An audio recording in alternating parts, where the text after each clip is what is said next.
1900 সাল থেকে 1962 সালের মধ্যে বহু কারণের জন্য প্রচুর ভারতীয় এবং ব্রিটিশ বার্মিজরা মায়ানমার তথা বর্মা দেশ থেকে রিফিউজি হয়ে ভারতে চলে আসে। ভারতের দক্ষিণ দিকে চেন্নাই, তিরুচিরাপল্লী, মাদুরাইতে বর্মা কলোনি রয়েছে। এছাড়া উত্তর পূর্ব ভারতের মিজোরাম, মণিপুর, আসামে খুঁটি বেঁধেছিল বর্মা রিফিউজিরা।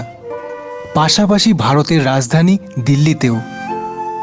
তেমনি পশ্চিমবঙ্গের উত্তর 24 পরগনার কামারহাটি, বারাসাত এবং ঘোলা অঞ্চলে বর্মাদের কলোনি রয়েছে। আজকে আপনাদের দেখাবো কলকাতা শহরে বর্মাদের বৌদ্ধ মন্দির। সম্পূর্ণ ভিডিওটা দেখুন, অনেক তথ্য দেব। সঙ্গে আমি অরিত্র। বার্মিজ বুদ্ধিস্ট টেম্পল 1928 সালে ইউ স্যান মিন এই মায়ানমার বৌদ্ধ মন্দির প্রতিষ্ঠা করেন। সেই সময় এই বিল্ডিংটা কিনেছিলেন এক ভারতীয়র কাছ থেকে 47,000 টাকা দিয়ে। সেই সময় এই বিল্ডিংটা ছিল বুদ্ধিস্ট ধর্মশালা। বর্তমানে একতলায় দোতলায় বৌদ্ধদের গেস্ট হাউস রয়েছে যারা কলকাতায় আসে। 3 তলায় আছে একটা বৌদ্ধ মন্দির। এখানে এসেই দেখতে পেলাম সোনালী বৌদ্ধ মূর্তি। ভগবান বৌদ্ধের মুখটা সাদা রঙের এবং তিনি সোনালী সিংহাসনে বসে আছেন।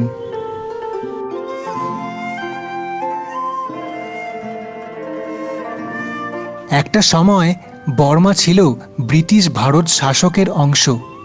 অনেক ভারতীয় বাঙালি বর্মা দেশে থাকত। আজ কলকাতা শহরে এক টুকরো বর্মা রয়েছে এই সেন্ট্রাল কলকাতায়। একদিকে বউবাজার কলেজ স্ট্রিট, আরেকদিকে টিএটি বাজার, Poddar court, old China town. Central এভিনিউর ওপর অবস্থিত এই মন্দির 10A ইডেন হসপিটাল রোড। কিন্তু এখানে আপনি যখন তখন আসলে ঢুকতে দেবে না, কারণ এটা প্রাইভেট বিল্ডিং। বেশিরভাগ সময় গেটটা বন্ধ থাকে। আপনাকে কোনো রেফারেন্স নিয়ে আসতে হবে বা কোনো ট্রাভেল গ্রুপের সাথে আসতে পারেন। গুগলে দেওয়া নাম্বারে কল করেও দেখতে পারেন। আর যদি আসেন তাহলে সকাল 9টা থেকে দুপুর 1টার মধ্যে খোলা পাবেন।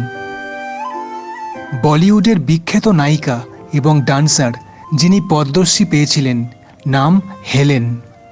তিনিও সপরিবারে 1943 সালে বর্মা থেকে আসামের ডিব্রুগড়ে চলে আসেন। কমেন্টে জানান আপনার কেমন লাগলো এই কলকাতার মায়ানমার বুদ্ধিস্ট টেম্পল। নতুন নতুন ভিডিও দেখতে চাইলে এই চ্যানেলটা সাবস্ক্রাইব করে রাখুন। ধন্যবাদ।